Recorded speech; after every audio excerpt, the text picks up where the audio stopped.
आज है 23 फरवरी सोमवार का दिन। हरकारा के इस ऑडियो अंक में आपका स्वागत है। हरकारा लेकर आया है आज के न्यूज़लेटर का पॉडकास्ट, जिसे आपके लिए तैयार किया है निधीश त्यागी के साथ राजेश चतुर्वेदी, गौरव नौरियाल और फलक अफशान ने। जिन खबरों का जिक्र हम यहाँ कर रहे हैं उनके लिंक्स और विस्तृत जानकारी मूल न्यूज़लेटर में है। हरकारा यानी हिंदी भाषियों के लिए क्यूरेटेड न्यूज़लेटर। ज़रूरी खबरें और विश्लेषण, शोर कम, रोशनी ज़्यादा। आज के पॉडकास्ट की बड़ी सुर्खियों पर एक नज़र। प्रधानमंत्री मोदी और राहुल गांधी के बीच जुबानी जंग तेज हो गई है। जहां राहुल ने एप्स्टीन फाइल्स का हवाला देते हुए सरकार को घेरा है, उधर इजरायल में प्रधानमंत्री मोदी के भाषण का विपक्ष बहिष्कार करने की तैयारी में है। तकनीक की दुनिया से खबर है कि कैसे एआई अब भारतीय चुनावों की हकीकत बदल रहा है। वहीं मनोरंजन जगत से एक अच्छी खबर आई है। मणिपुर की फिल्म बूंग ने बाफ्टा में इतिहास रच दिया है। इन सभी खबरों पर विस्तार से बात करेंगे। साथ ही जानेंगे झारखंड एयर एम्बुलेंस क्रैश और अमेरिका ईरान तनाव का ताज़ा हाल। तो चलिए शुरू करते हैं खबरों का सिलसिला। सबसे पहले बात देश की सबसे बड़ी राजनीतिक तकरार की। प्रधानमंत्री नरेंद्र मोदी और विपक्ष के नेता राहुल गांधी के बीच हमले और पलटवार का दौर जारी है। लोकसभा में राहुल गांधी ने प्रधानमंत्री मोदी पर गंदी राजनीति करने का आरोप लगाया था। ये बयान प्रधानमंत्री के उस हमले के जवाब में आया है जिसमें उन्होंने कांग्रेस पर गंदी और नंगी राजनीति करने का आरोप लगाया था। राहुल गांधी ने एक बेहद गंभीर आरोप लगाते हुए एप्स्टीन फाइल्स का जिक्र किया। उन्होंने कहा कि एप्स्टीन फाइल्स में प्रधानमंत्री, उनके मंत्री और उनके दोस्त का नाम आना शर्मनाक है। गांधी ने यह भी कहा कि अमेरिका में अदानी के खिलाफ चल रहे केस ने सरकार की नींद उड़ा दी है। उन्होंने साफ कहा कि विपक्ष अपनी आवाज उठाना जारी रखेगा और भारत के डेटा और संविधान की रक्षा के लिए एक इंच भी पीछे नहीं हटेगा। राहुल गांधी ने एक वीडियो संदेश में भारत अमेरिका व्यापार समझौते को शर्मनाक करार दिया। उनका कहना है कि यह समझौता राष्ट्रीय हितों के साथ विश्वासघात है और इससे भारत की डेटा सुरक्षा खतरे में पड़ गई है। प्रीता नायर की रिपोर्ट के मुताबिक गांधी ने कहा कि इस समझौते ने किसानों और कपड़ा क्षेत्र को बर्बाद कर दिया है। उन्होंने ये भी आरोप लगाया कि प्रधानमंत्री डर की वजह से संसद से बच रहे हैं। इसी मामले से जुड़ी एक और बड़ी खबर ब्रिटेन से आ रही है। यूके पुलिस के बयान के अनुसार अमेरिका में पूर्व ब्रिटिश राजदूत लॉर्ड पीटर मैंडेलसन को गिरफ्तार कर लिया गया है।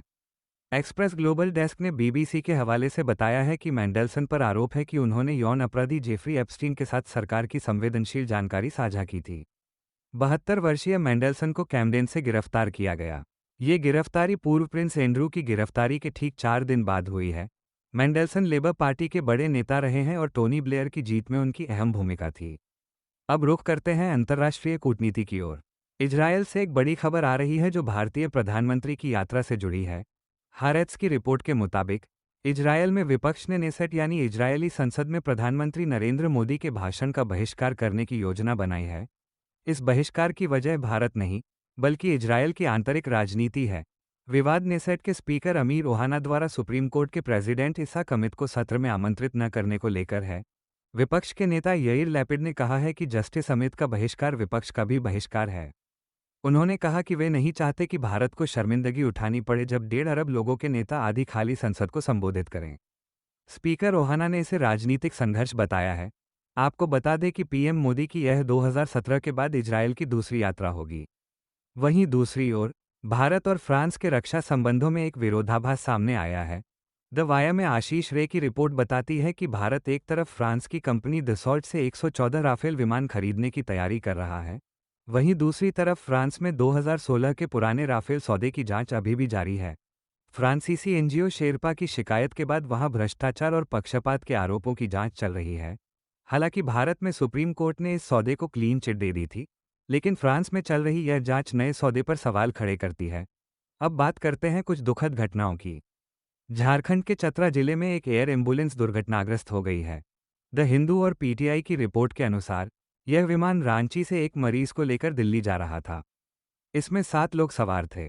नागरिक उड्डयन महानिदेशालय ने पुष्टि की है कि रेडबर्ड एयरवेज का यह विमान वाराणसी से लगभग 100 नॉटिकल मील दूर रडा से गायब हो गया था। घना जंगल होने के कारण बचाव कार्य में मुश्किल आ रही है।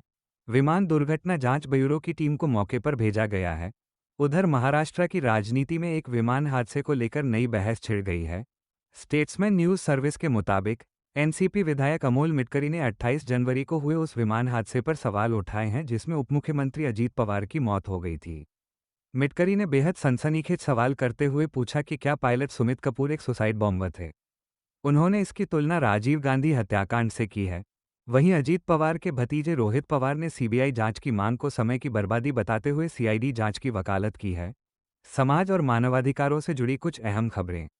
आउटलुक की एक रिपोर्ट बताती है कि कैसे आर्टिफिशियल इंटेलिजेंस यानी एआई भारत के चुनावी खेल को बदल रहा है। हाल ही में आज तक का एक फेक वीडियो वायरल हुआ जो एआई से बना था। बूम की रिपोर्ट के मुताबिक 2025 में 20% से ज़्यादा फैक्ट चेक वाले मामले एआई जनरेटेड कंटेंट के थे। बिहार और दिल्ली चुनावों में नेताओं के डीप फेक वीडियो का जमकर इस्तेमाल हुआ। ये लोकतंत्र के लिए एक बड़ी चुनौती बनकर उभर रहा है। गुजरात के अहमदाबाद से एक दिल दहला देने वाला मामला सामने आया है। आर्टिकल 14 की रिपोर्ट के मुताबिक 15 साल की मुस्लिम छात्रा सानिया अंसारी की आत्महत्या ने डिस्टर्ब्ड एरियाज एक्ट के दुरुपयोग को उजागर किया है। सानिया के परिवार ने एक घर खरीदा था, लेकिन बेचने वाले पक्ष ने घर खाली करने से मना कर दिया और कहा कि यह अशांत क्षेत्र है जहां मुसलमान घर नहीं खरीद सकते। पुलिस पर भी लापरवाही का आरोप है। परिवार का कहना है कि उन्हें इतना प्रताड़ित किया गया कि सानिया ने जान दे दी। वहीं झारखंड के पलामू में मॉब लिंचिंग की घटना सामने आई है। इंडियन एक्सप्रेस के मुताबिक 25 वर्षीय दलित युवक पवन कुमार की ग्रामीणों ने पीट पीट कर हत्या कर दी। पुलिस जांच में पता चला है कि पवन एक महिला से मिलने गया था, लेकिन ग्रामीणों ने इसे चोरी का मामला बताकर उसे मारा। पुलिस ने इसे लिंचिंग का मामला दर्ज किया है। दिल्ली के मालवीय नगर में भी नस्लवाद का एक मामला सामने आया है। पीटीआई की रिपोर्ट के अनुसार अरुणाचल प्रदेश की महिलाओं पर उनके पड़ोसियों ने नस्लवादी टिप्पणी की और उन्हें सेक्स वर्कर कहा। इसका वीडियो सोशल मीडिया पर वायरल हो रहा है। मेघालय के मुख्यमंत्री कॉनराड संगमा ने इसकी कड़ी निंदा की है। ऐसी ही एक खबर अमेरिका से भी है। भाव्या सुखेजा की रिपोर्ट बताती है कि अमेरिका में तेलुगु समुदाय के खिलाफ ऑनलाइन नफरत फैलाई जा रही है। उन पर धोखाधड़ी से घर खरीदने के आरोप लगाए गए।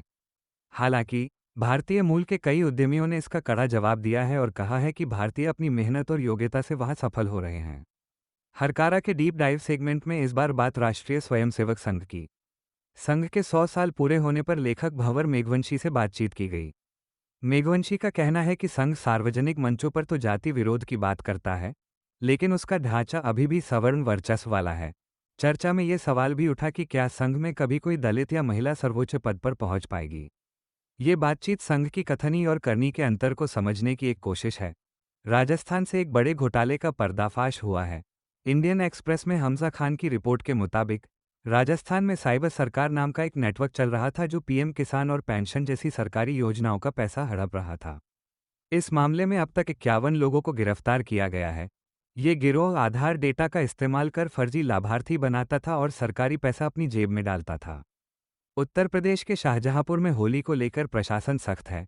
नमिता वाजपेयी की रिपोर्ट के अनुसार वहां जूता मार होली की परंपरा के चलते जुलूस के रास्ते में आने वाली 48 मस्जिदों और मजारों को तिरपाल से ढक दिया गया है। सुरक्षा के कड़े इंतजाम किए गए हैं ताकि कोई अप्रिय घटना न हो। अंत में एक अच्छी खबर।